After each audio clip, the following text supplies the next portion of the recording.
Are you live, Christine? Shakespeare says, heavy is the head that wears the crown. And some days, I'd love to have the audacity to just sit and cry, to rest peacefully, to sleep fully, to hues of my own choosing. Because when I dream, I lead with my femininity. And my strength rarely needs to precede the fact that I am woman or human. I'm able to use four-letter words like fear and soft, need or help, but that's not easy because I'm often the giver of safety. Who knew that the weight of a crown could be this heavy? Because nothing in the kingdom is not your problem when you're the queen. And at times, I'd rather be the princess, to be more daughter than mother, more student than leader, to take off my cape and catch my breath because Superman makes this look easy. But trying to save the world single handedly is exhausting. I want to just be me. But what is me without passion? Because living in purpose, on purpose, is truly my calling. We use terms like king and queen very easily these days. But what's a crown without a vision? Or a vision without a visionary? A visionary without purpose, or purpose without a plan? Someone has to do this work. I am a legacy because Mama Harriet had more than a shotgun. Dr. King had more than a dream. Brother Martin had more than his fist in the air. And Sister Franklin did more than just sing. See, they took their platforms and used them to change the world. So honor them I must. And on days when this crown and this calling feel unbearable, I know I can't give up the fight. Because no matter what darkness I'm called to walk through, I know I am the light. All right. Yes. That is Purple Rain, my girl Asha. Thank you so much for being here. Welcome to Dana Being Dana. I am your host, Dana Michelle. We are here at Intellectual Radio, an iHeart radio station, and it is my 51st show, y'all. It is 51. We are starting a new year, and it was so important to me to start a new year off in the right way. And what better topic than leadership, entrepreneurship? Because this stuff ain't easy, y'all. It's not easy at all. And so I wanted to gather some of my good friends, movers and shakers. You guys have been phenomenal. I think the marketing for this week's show has been amazing. And it's all because of y'all, because y'all so fabulous, so fierce, so fire. But I want to talk about leadership and entrepreneurship because the purpose of tonight's show is there are people out there who are interested in living their dream, fulfilling their purpose, whether it be in corporate America and being the leader that you truly are, or being an entrepreneur and branching out and starting something new, or doing both. That's what I do. I work my real job this morning, but I'm here now doing something that I'm very passionate about, which is connecting with my friends who are both in studio and who are also tuning in and who are sharing the show. Click like, click share. Um, and I am just so excited for you all being here. You all have been incredibly inspirational to me just in talking to you this week and planning and just getting ready for the show. You guys inspire me, and it's because you inspire so many other people. So before we get into who's who, which is good, which is an amazing conversation, I do want to thank our sponsors. The sponsors here will tell you how you can get in touch with them. But I also want to thank the Homecoming Challenge, www.homecomingchallenge.com. Please register, join us. Again, we are in the middle of our movement. It's Homecoming Challenge season, and we out in these homecoming streets, y'all. So please register, join us. There's so many different topics and shows coming up regarding the Homecoming Challenge. GH Private Wealth Management, 800-591-6004. You can't come to homecoming if you ain't got your money right. So give them a call, get your money right, 800-591-6004. Veronica's house. Okay. They hooked me up, y'all. 630-995-2320. 630-995-2320.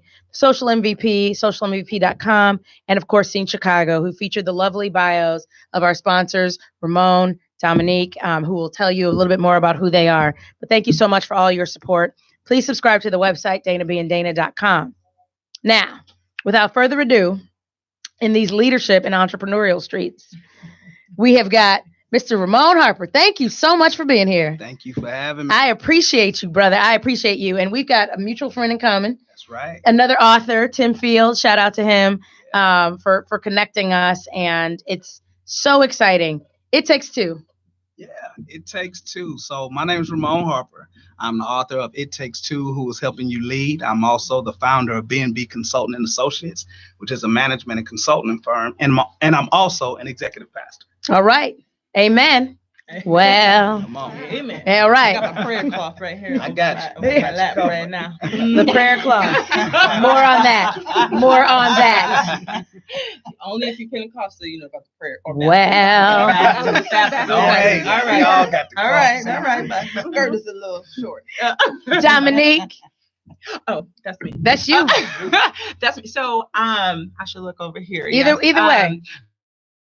So I have a lot of jobs. First job is being mom, and I have to remember that. My first job is being the mother to a 9-year-old beautiful little girl named Kennedy. My second job is as president and CEO of Chicago Scholars, where we work with first generation low-income students to get them to and through college. And then the side hustle, right? I do a video blog called Speak On It. I believe that you got to use your voice to change the world. And then I'm writing a book that's coming out in December. Yeah. It is Finding Your Superpower Within. And it is a guide for first generation graduates who are now first generation professionals. And I can talk about that more later. That's awesome. Yeah. You have 4 jobs. I missed one. Wait, one more, because this is a job. One more, I promise. So proud, I was selected amongst 20,000 applicants as an Obama Fellow. He selected 20 out of 20,000, and I am honored to elevate this work and the brand of all the things that I do. So 5 jobs. You have so many jobs. yes, I want to thank you for being here. Because this is not a job. It's a job for me, but it's not a job for you.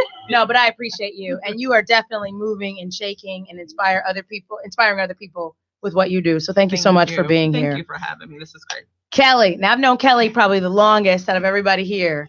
We grew up together. And so I'm so happy to have you here. Please introduce yourself. Yeah, so similar to Dominique, I'm a mom and a wife. So those are my 2 primary jobs.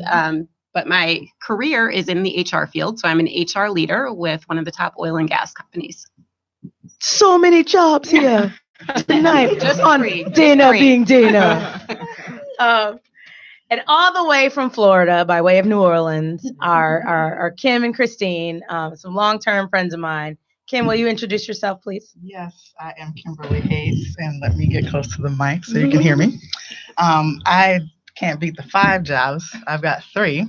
I work for Citibank. I'm in operations. I do data management. And I also am a partner with my lovely sister here in our business, our coaching business. And I also have a side job of my 3rd job where I help people do their online marketing, actually start their online marketing businesses. So that's my 3 jobs. A lot. So many. Who's next? Hello, I'm Christine Michelle. I am the founder and creator of The Aligned Soul.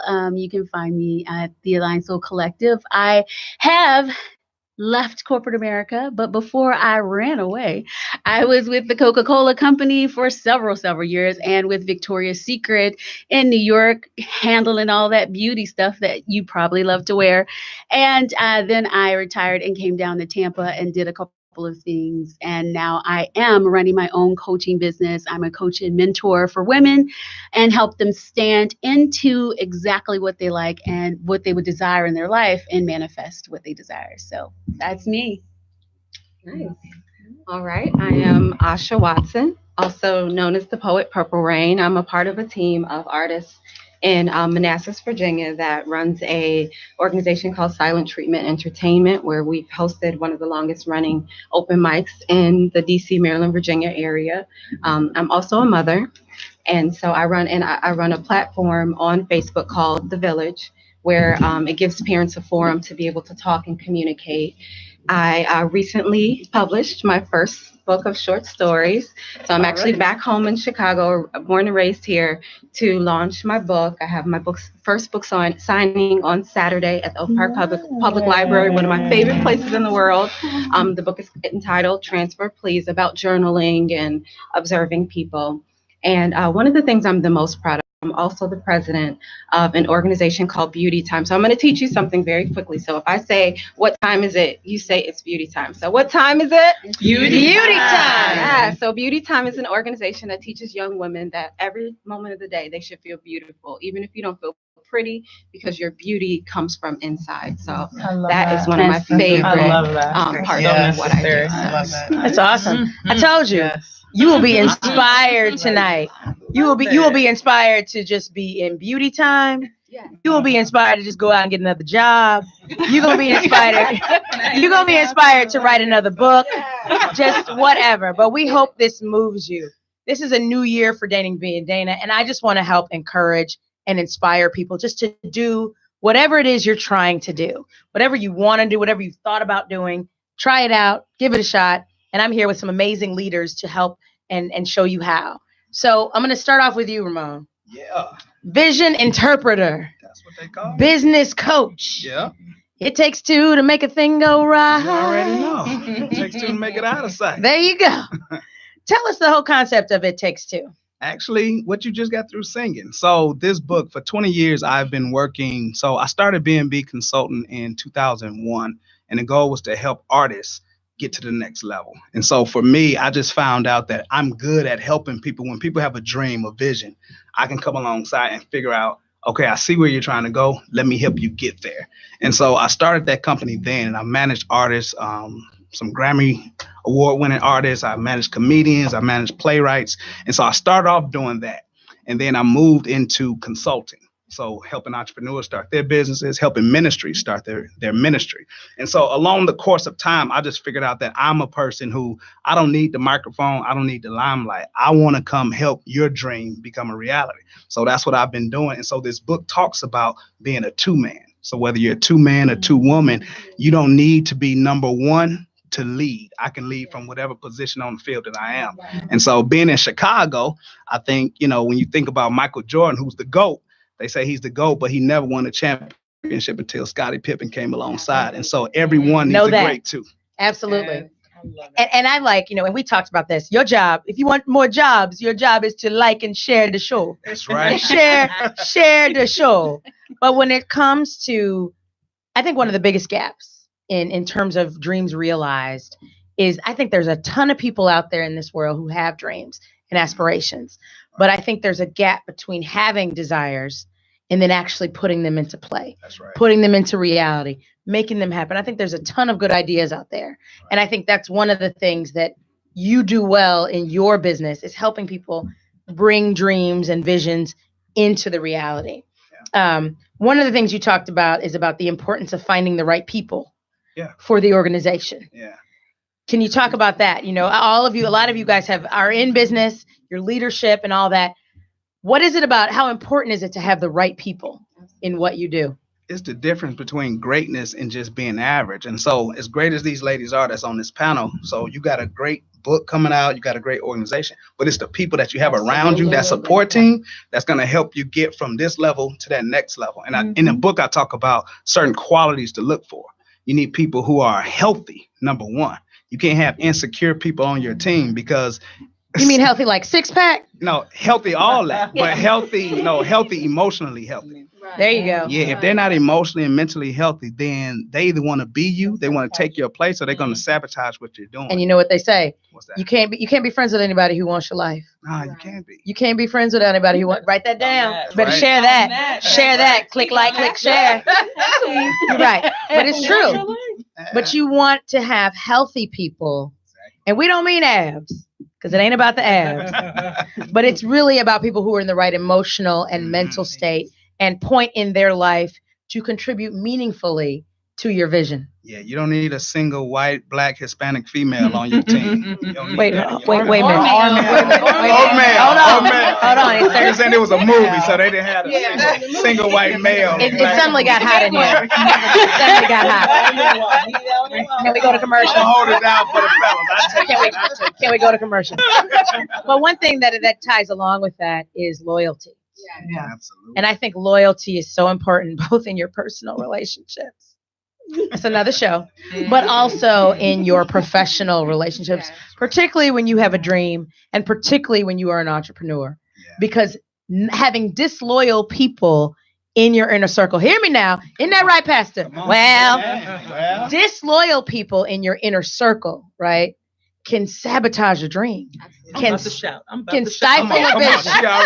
Well, you have dealt with some disloyalty. I get it. Does anybody want to mention or comment on loyalty? Yeah, I can. So I think especially when you're working with young people, it's important that the people that are working with the children are just as passionate about the vision. If you're teaching beauty, then they need to see themselves as beautiful. If you're teaching about unity, then the women that on my team, we have a phenomenal group of Beauty Bunch women that help run the organization, but they see us talk kindly to each other. We speak nicely of each other.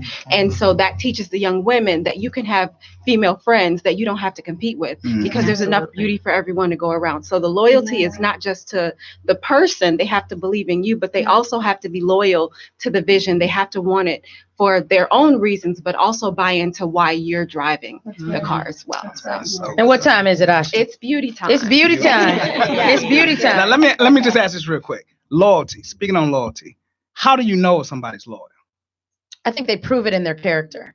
Character is something that you cannot. Actions speak louder than words, and I think that over time, people show you who they really are. And under pressure. And under pressure, when you're not right? around. When you're not around, right? The decisions they make when they could choose otherwise. Exactly. And that's what I speak about in the book. 2 ways that people have shown me if they're loyal. When they have opportunity to leave me, and when they're offended. 2 ways. If someone has offense with you, you're going to find out if they're loyal or not. Absolutely. Or if they have an opportunity for something better. So I talk about that. The edited version is, these friends ain't loyal. Friends. Because we've got a family-friendly show. Yeah. That's right. But you have to be careful. And a lot of times, it's often the representative who shows up, whether it's a date, a first date, or it's a opportunity, right? Because people love to jump onto the bandwagon. Oh, I love your vision. I love your dream, right? You know, Coretta had friends. Girl, Martin's got a dream, girl. Martin's got a dream, girl. What we gonna do? I'm here with you, right? But over time, but those are opportunists. Yeah. And that's not where the loyalty is. The loyalty is in some people who believe in what you're doing, whether it rises and falls, whether it's hard or it's easy, because any entrepreneur will tell you, any leader will tell you, whether you're in corporate America or you're out here doing your own thing, it's not easy. Not at all. Starting something, whether it be a school, whether it be an activity, a nonprofit, a mentoring program, a challenge, an endeavor, a show, none of that stuff is easy. Leading in corporate America, whether you be a minority, a female, gay, whatever, all of that stuff is hard and complicated. A lot of times people, our counterparts, tend to be the first in their division, in their department, the only in their group. That stuff isn't easy. It is incredibly hard. And so therefore loyalty is very important. So we talked about building the team. And one last point I want to talk about with It Takes Two is you talk about smart leaders surround themselves with even smarter people. Yeah, absolutely. Right. And I think that point is secure leaders. Yeah. Because you don't know everything. Not at all. And you know, and I've said this before, like I can do the show part, right? But you know, for me, I've got people who help me with my marketing. I got people who help me with my clothes, you know, my hair, everything. Like just there's other parts that are not necessarily my passion. Right. And that we don't live for. And so surrounding yourself with people who are smarter than you. Hey, Earl, you're so much smarter than me, Earl. He said. But who understand what you're trying to do and where you're trying to go and who can help take you there, right? Does anybody want to comment on that? I think that's a sign of being loyal to yourself too.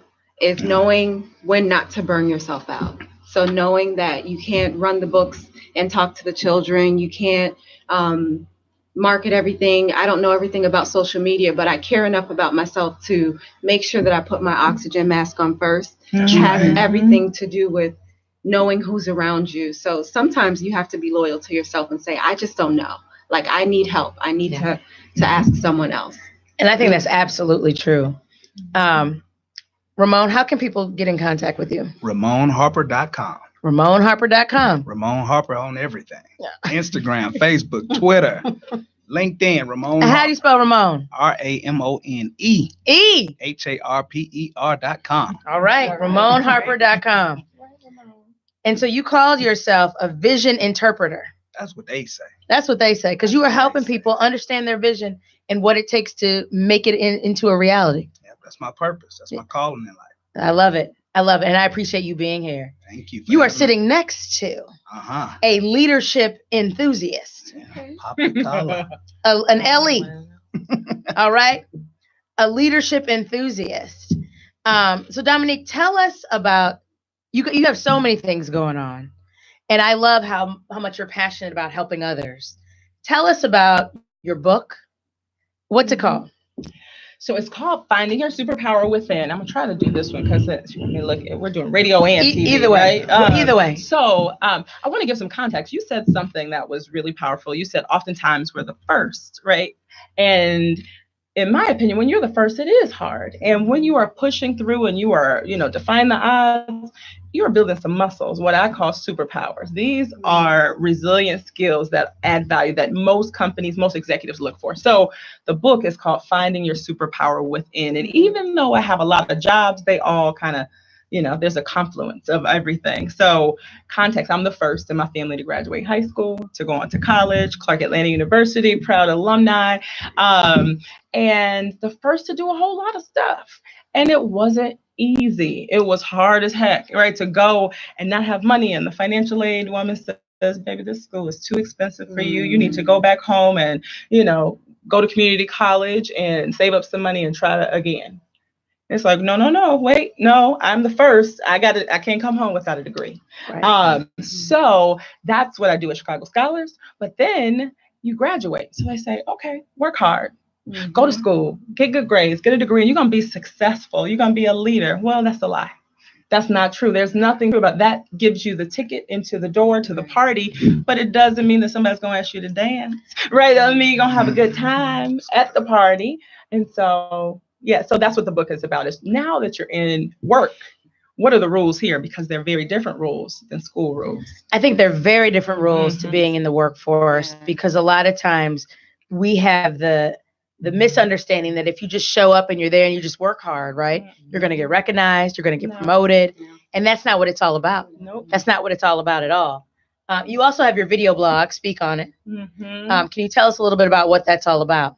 So basically it's the same. See, it's the same thing. So the video blog was really meant to talk to my mentees. Right. So as you start to work more and more with these young people, it's like, can you grab coffee? I just need your advice about this or whatever. And it started organically as, okay, I'm gonna put this in a video and send it to y'all. But the analytics were showing me that it was us that was watching a lot more, my age group. And so it just kind of took a life. So all these unwritten rules. So is what it was. So to your point around a meritocracy, I used to think if you work hard, you go, And I remember my first review. I was in corporate America at Deloitte. Probably should have said Deloitte. You did too. Yes, okay. So I remember, oh my God, it was crazy because I was like, I'm going to become the first Black female partner in Atlanta, and I'm working hard and I see my peers like what I thought was lollygagging as they're peeking into offices, interrupting people. And I was like, they don't even know I'm over here doing this good work. I am killing the game over here.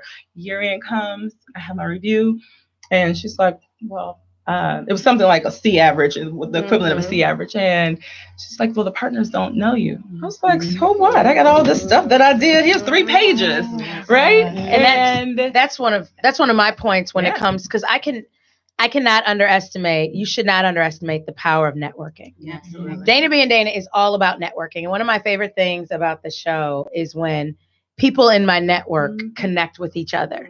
And every single show I put this together because I see the vision, like in terms of my friends. These are all people that I know and I've met through either friends or friends of friends, or I know them personally. So I love watching people come together. And you can never underestimate the value and the power of a network, because I think it can take you so far. That's right. But how do you know that, right? Yeah. If you're the first, and then you didn't talk about that at dinner table, and you know, I say Black mamas, that you know, they give you a set of rules that are different. They say, don't worry about what people have to say Just about work you. hard. Just you know, work Just hard. work hard. Like, Keep wait, your that head does, you down. keep your head down. That's Keep what I your was head doing. down. I was Keep keeping your my head head down and down. working. Hard. I said, that mama, that didn't work. That didn't work. Yeah. Dominique, how can people reach you on all of your jobs? DJT Speaks is my social media handle, or DominiqueJordanTurner.com. That's awesome. Yep. Thank you. And I appreciate you being here. Thank you for Miss having me. Kelly, Yes, can you just work hard and just expect to move up the ranks? absolutely not. I think, the point that you were just making around networking is key, and it's not about having those get to know you sessions like, well, who can I meet with? It's about having that network. So when something goes down, something happens, you have those individuals that are going to support you and have your back. That's true. And that's key. That's very true. Yeah. And I always encourage people to look for the moments that you don't anticipate. Some of my best mentoring, connecting, network moments have been in the bathroom, right? And I'm not. I know that sounds crazy, but my point is, it's like, the water cooler at a lunch, in the hallway, in passing. Don't underestimate those moments where there is organic connection. Look for the organic connections. Yes. And make a deposit. Make a deposit. It's like a bank Make account. a deposit. Draws, you Yeah, have you to gotta make a deposit. first. And what do you mean by that, Kelly? So it always can't be taking, right? You have to be giving. Yeah. When you're looking for people to support you and your growth and your development, they have to be getting something in return, right? It can't be all about you. So it's not just when you need something. Exactly. Ooh, I need a letter of recommendation. Right. Ooh, I need a job. Ooh, I need this. Ooh, I need $1,000, right? Look to experiences and opportunities as to when you can give. Yeah. And or just make a connection, because some of it is just about connecting, period. And what I've learned is that when you just have an opportunity and a spirit of just doing good and being good, good things happen. And it's happened time and time again. Like I've connected with people and reconnected with people just out of the spirit of just, how have you been? Kelly and I actually ran into each other in a restaurant in the city, didn't know that we lived even closer to each other. And look what's come out of that, right? So it's been great to reconnect with you. Can you tell us a little bit about your career path? Because I think you're here because you have an awesome trajectory with respect to your career path. And you are out here in these corporate streets as a leader. And I think that's so remarkable and so important. So can you please just give us a brief summary of your career path? Yeah. So coming out of undergrad, I knew that, my passion was working with people, helping people. I wanted to help people advance their careers. So that led me to HR. So started working for a human resource consulting firm. So many of you know Hewitt, now Aon, is where I started my career, and, was in the consulting space for several years coming out of school. And then decided, what? I want to move more into a generalist track. I really want to get into, succession planning, talent management, and an opportunity presented itself at Wrigley Chewing Gum Company, downtown Chicago, and, went for it and was successful in getting that opportunity. And really that spurred my growth. Just having the opportunity to go into an organization such as Wrigley, big organization, be able to kind of really work my way up. So held various positions, all within human resources, but continued to advance, as far as responsibilities. I would say one of the most pivotal points for me in my career at Wrigley was getting the opportunity to go into a manufacturing environment to lead HR. And I was so resistant to doing that. It's like, no, I don't know. Why were you resistant? Just was outside of my comfort zone. It was completely outside of my comfort zone. I had been in corporate, not in a manufacturing environment. How am I going to connect, with these individuals within this environment, blue collar environment? And it ended up being the most rewarding experience for me, the most rewarding. So today, as I mentioned, I'm, still in HR leader for BP, the oil and gas company, and oversee the U.S. for our petrochemical business. And I think that's an awesome story, and particularly in HR, I think it's a very tough area to navigate, right? Because it's not just the skill set, but you're dealing with people, Yes. and that can always be a variable, right? Because they're like a box of chocolates.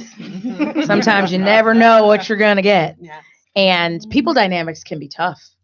And so I think the leadership that it takes for navigating that world is definitely remarkable. So I appreciate you being here. Thank you. Thank you for having me. Of course. Next to you is Kimberly. How are you, Kimberly? I'm good, thank you. Fantastic. I appreciate you being here. And I just want to talk to, because you also have experience. You're in corporate America, Yes. just like Kelly, just like myself. And can you talk a little bit about your career path? Because I think as long as you've been in corporate America, I think that's just a remarkable experience that you should share with others. It feels like it's been so long. Probably over, 30 years or so? 26 years. Wow. Okay. So yeah, let's not talk about them. So I started off after graduating from UNO. I started off in Hibernian with bookkeeping. So I really started off pretty like on the low end. Kind of moved up a little bit, went over to health plans, still in New Orleans. I worked in that company, Advantage Health, probably for about 5 or 6 years, and they went out of business. Then I decided, you know what, I wanted to do something different, wanted to move, thought about Atlanta. My dad worked for Norfolk Southern, and I was like, I got this bright idea, like, hey, how about I try working for Norfolk Southern? They like to do nepotism. Let's try it. Sent my resume in, and I was like, all right. They were like, this is great. Your dad worked for us for how long? Yes, we'll hire you. So broke the news to my family. I was moving. My mom and dad didn't really appreciate it too much. But, I was like, hey, I'm grown. I can do this. I think I was, 28 at the time? You would have thought I was 18. I moved away, went to Atlanta. About a year later, I think Christine followed me. So we were back together again. But while I was at Norfolk Southern, I did that for a year. I worked in billing there. It was a little bit challenging, but still I wanted to do something else. Ended up going to Wells Real Estate Funds, where I was there for about 10 years. I started off entering investments. I was like, okay, got to do something better. There's got to be something else. I needed something more challenging. Went to project management. I never forget, there was this one manager who just decided that she thought that I could actually run tours for all of the financial advisors that were coming in. And I didn't even know her. I didn't even know who she was, but I guess she was just looking at me and watching me. And she was like, yeah, I think you'd be great. Just develop this tour for when they come in. They'll know, I want them to know everyone, know what each team does, and you're going to lead this. And I'm looking at her like, has she lost her mind? Does she not know who I am? I don't speak to people. What is she talking about? And that was, like Kelly said, out of, that being out of her comfort zone, that was way out of mine. It truly challenged me. But it when I looked back at it, even I did have to have someone help me with it, because one of my girlfriends saw how terrified I was every week when I had to do it. But you did it. It did it. And so it really, really, truly helped me. So as I got into that role of project management, doing all the projects that I had, we actually installed a whole new brand new system. That was like a 2-year project. I actually ran all the trainings for the departments, which that was another thing out of my comfort zone. But it helped me to learn how to start being a leader, even though I didn't consider myself being one. That's what actually put me into that, helping people do things, and being that leader type person. And that's what's important. That's what's important. But it's those things, that anything that brings maybe what you think is fear out of you is really something that's pushing you to it's growing you. It's pushing you. It's expanding you. Exactly, expanding you. And speaking of expansion, you're sitting next to the transformation artist, the manifestation mentor, Christine Michelle. How are you, beautiful? Hello. Thank you so much for being here. I've known Christine perhaps longer than I've not known Christine. And she talked a little about, she gave you the backstory with respect to where she was before with Coca-Cola and Victoria's Secret. Can you talk a little bit about what you're doing now?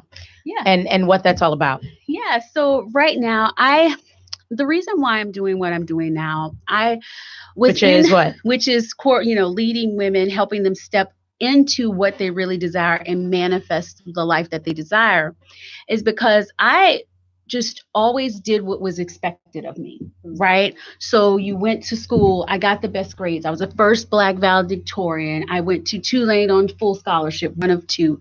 You know, I did everything my parents wanted me to do, but ever since I was 6 years old, I always told my mom I was going to own my own business and I was going to be helping people and speaking to millions of people. So I just did what was expected of me. And then I found myself with this urge to really, really step out. And so in all of my corporate jobs, I was always the mentor, always the coach. I was always the person everybody wanted to work with because I cared about them inside of work and outside of work. Like if they wanted to leave, I'm like, give me your resume. Let's figure it out. Let's get you there, you know, help them grow. So I left corporate America right after I left Victoria's Secret. And then I wasn't at that job or that I wasn't creating my company the way I knew that my soul wanted to, right? I was going to do a boutique. I was going to do all these things that wasn't in alignment with what I really was meant to do. So I ended up back in corporate America. So it's okay to try and then have to go back. So I went back and I was leading a team of 6. And I'm great with strategy because I'm creative, I'm amazing, but I'm that person that can do both. And so the VP comes to me because I'm pretty senior. He's like, you're doing such a great job. What we're going to do is we're going to take your people and we're going to put you in strategy. So I went home and I cried. Like I was in tears because what was keeping me there was that little part of my soul work, which was helping the people, right? And how can you do that with no people? Right, exactly. Exactly. And that is the exact day that I created Anna Hobb Life on Instagram and was like, you know what, I'm doing my own thing, because the fact that it could be taken away from me like that. And I knew that that's the only thing that was keeping me there was helping those people, was like, I need to go somewhere where I'm doing it myself and no one can take that away from me. How can people reach you? People can find me at thealignedsoulcollective.com. That'll take you straight to the Facebook group. And there's a lot of funness happening in there. And it is. And Christine is just giving me life in terms of her energy. She's very... Her emotional intelligence in that regard is incredibly high. And she can tell you when you're not in good energy, when you are in great energy. We've had good energy this week, which has been amazing. But I appreciate you and all that you're doing. I appreciate you being my friend. And I appreciate you being here. Thank you for having me. Asha, what time is it? It is beauty time. Beauty time. Yes, girl. I'm loving that. That's catching on. Hey, what time is it, y'all? It's beauty time. And it's time to click like and click share. Asha, can you and I appreciate you coming all the way from DC. Yeah. We've this has dovetailed nicely with your book. Can you tell us more about Beauty Time? Yeah. And it's not just a catchy phrase, a catchy slogan, but tell us about your business and what you're doing, because you are mentoring young people. Yeah. And I think our next generation is so important and so impressionable. So tell us about what you do. Yeah, so Beauty Time is a part of a 2-part organization called Real Shop Talk Incorporated. And we mentor young men and young women. So Shop Talk is the boys program and Beauty Time is the girls program. And what we've been doing for the last 5 years is literally meeting with them in group settings. And it's interesting. I think I'm definitely sitting next to the right person, because she told a lot of my story, even from corporate and starting your own business and all that other stuff. I can feel the energy here. That's me, but y'all. even starting Beauty Time came about that way. So I went to an open mic with the Silent Treatment Entertainment team to do a poem. That was, I was there literally for poetry, and I walked into the room and they were talking about starting an organization to mentor young women because they've been mentoring boys for 2 years. So I offered to help. And one thing that I think I've learned to do is to offer up whatever my gift is. Mm-hmm. So be in a position where if I can give, I'm giving. And those type of things have opened more doors for me than anything that I could do on my own, because what it does is it allows God to take that and just run with it. So it's not me trying to do it on my own. And so Beauty Time started the same way. There was already a team of women that were passionate and excited about it. We met in a salon, and I expected my daughter and 2 of her friends to come to our first meeting. We had 21 girls in our very first meeting. And in that moment, we didn't have a 501c3 yet. we didn't have a set space, but I knew we were doing the right thing. So right now we're in the process of creating a curriculum to take Beauty Time national, because I've had people in Chicago. I've had an opportunity to go to schools on the west side of Chicago and actually teach some of our curriculum. We have a young woman in Atlanta that's ready to start the program. There's people in DC that are asking. So we've outgrown Manassas, Virginia, because there are people that care. There's a lot of people who needed the program. I'm the daughter of pastors. And Well. I could have used Beauty Time when I was going up, not because you don't get support in the church, but because sometimes you need to hear it a little bit differently. And so we're not a youth group, we're not a church organization, but we do have godly principles. And that showcases in everything that we do. And it showcases in our girls. So a lot of the things we're talking about now, as far as teaching them to network, not being afraid to be the first, being trailblazers. And so even in my piece, when I talk about Harriet Tubman, I have a very Harriet Tubman mentality. My idea is I don't plan to lose one. And at some point, somebody has to have that type of courage. You can't just point fingers and say, oh, you know, something's wrong with these kids. I don't like their music. I can shoot and do all the little dances that they do, but they listen to me because I show up authentically. So they know when they're talking to me, they're talking to someone that cares. And you show up authentically. And I think that's incredibly, incredibly important. Asha, how can people reach you? Yeah, so my website is www.ashawatson.com, and it's ASHA. So just remember Tasha without the T, is how I tell people my name. And on social media, it's Purple Rain, Purple REIGN_AJW. All right. And of course, you can reach all these fabulous leaders and mentors who are available to you through my timeline. I can connect you with all of these are my friends. So I am happy to connect you with all of these people if you're interested. So what are the qualities of a good leader? I know a lot of people come through your DMs, your emails, your Instagrams, and you got some great leaders and then you got some not so great leaders. So what qualifies? What are the qualities that good leaders exhibit? I think one, which I've heard today, listening to everybody, it seems like everyone is talking about helping somebody else. If a good leader cares about others.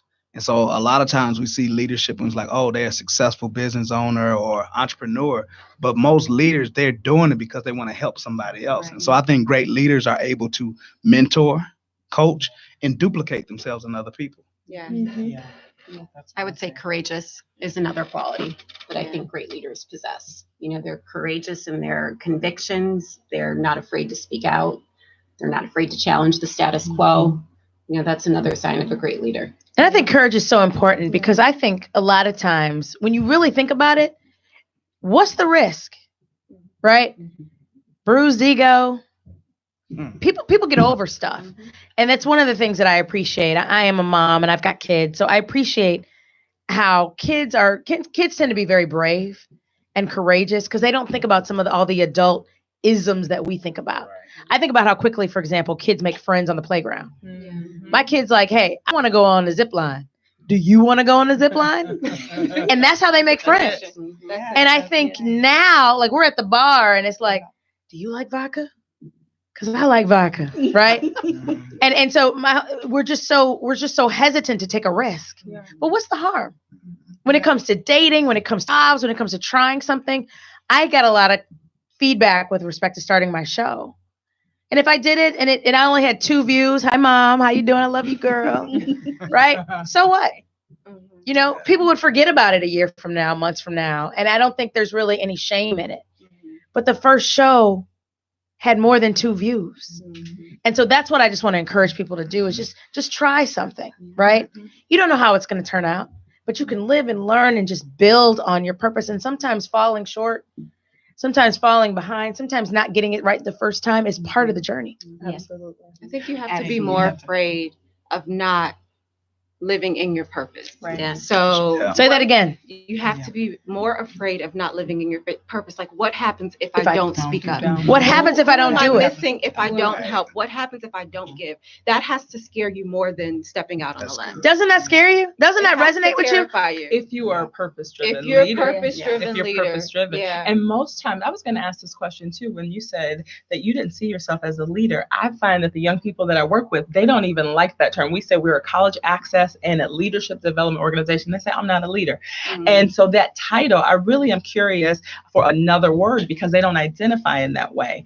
But I mean, it's not a title, right? It is, because there's a lot of people who are seat fillers. I mean, they are seat fillers and they have leadership titles. They are sent to represent us, but they are not using their voice for us. Right. And so you do have to be a disruptor. You have to have purpose, you have passion, you have to care for people, and you have to challenge the status quo, right? Yeah. And so Speak On It is about that. It's you have to use your voice to change the world. And if you are scared to speak up, to speak on something, you're not a leader. You can't change the world. You have to disrupt the status quo. And so I feel like your voice is power. And speak on it. Just sitting. Don't just be a seat filler like at the Oscars, right? You ever seen the Oscars or the Grammys and there's a whole bunch of people sitting there who you don't recognize?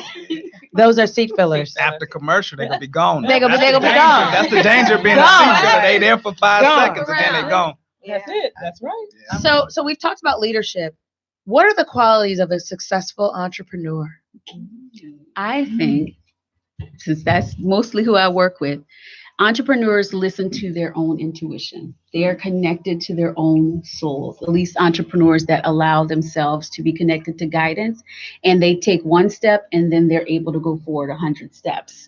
When you are always second guessing, when you ask a question and you hear it the first 3 seconds, that's your answer. Yeah. And when you go forward and act on it, that's when you start to see everything work together for you. But when you hem and haw and like, I think I should do this and I'm not so sure and blah, blah, blah, that is not a successful entrepreneur that makes it. It's someone who more likely should work for that entrepreneur and just do what they tell you to do. Yeah. It's true. Get it done. I think vision. I think an entrepreneur, you have to have vision. And when I talk about I'm a vision interpreter, whatever, leaders and entrepreneurs, they see what other people don't see. Yeah. One of my mentors from afar, Dr. Miles Monroe, he told this story about how in Asia they don't have a word in their vocabulary for a problem. Mm-hmm. Their word is opportunity. Mm-hmm. So an entrepreneur sees a problem that it may be a problem to you, but they see it as an opportunity to create something. And so I think you have to have vision. You have to see what other people don't see. You have to see further than others and see opportunities where people see problems. I think that's absolutely true. And one of the things that I want to talk about and just touch on, because somebody said this to me, and I think this is so true. This resonated with me from an entrepreneurial spirit. One of the hardest things about entrepreneurship is that a lot of times you see something that people don't recognize yet. Yeah. You see something that people don't see yet. Some of the greatest entrepreneurs that you know of probably had the vision way before it came to fruition. And when I talk about something being hard, I think that's incredibly hard, because when you have a vision that other people haven't conceptualized yet or see for you, you get faced with what? A ton of rejection. That's right. And we got a sponsor next week. We're going to be talking about rejection, but I think that that's incredibly important, because I want entrepreneurs out there, dreamers out there, people who want to do something. Hold on to your dream and stay focused on your vision. Mm-hmm. Call Ramon, who's your vision interpreter. Call your boy. But I think that can help you understand, because you can really get caught up. There's a lot of people who get bogged down by the no's and get derailed, by the rejection. Can I add to this? So vision is but belief is, I think, the underpinning of Say that again. Belief, right? That belief in yourself, belief in that vision, that confidence to push through. And that's what most people don't have. They don't believe in themselves, right? And so that's what's going to stop you every time. And the way that you stop that is to have people who are like-minded around you, that mastermind group. Because that negative energy will attack you and just validate all those doubts. And that goes to the point that we talked about earlier about the healthy people in your circle. Yeah. When you are surrounded by toxic people, they will tear you down every time. And I don't care if it's your family. I don't care if it's your friends. I don't care if it's your boo thing. The people that you have in your circle can uplift you and take you to your next level, or they can bring you down. 100%. And I think it's very important to surround yourself with people who not only support you, but who are in positions that are smarter than yours, who know more than you do, who can help you get to the next level. Yeah. What are some of it takes two to make a thing go right? I had a whole dance routine on. We got it right.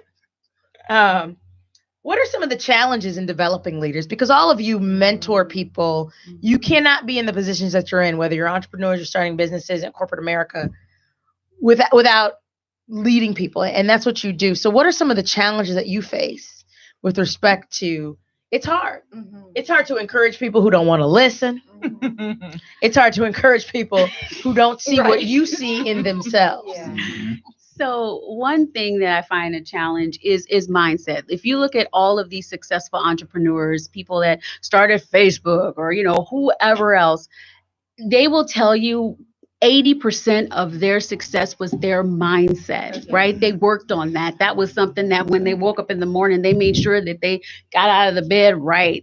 They made sure that they knew that they had the courage and the strength. They were like, this is mine. This is where I am. They stood in the feeling of already having and being that leader. Like, for example, I like to always say to my people, Muhammad Ali was saying he was the number one and he was doing all that when he was Cassius Clay and he hadn't won a fight yet, but he was already being the greatest fighter alive before he became the greatest fighter alive.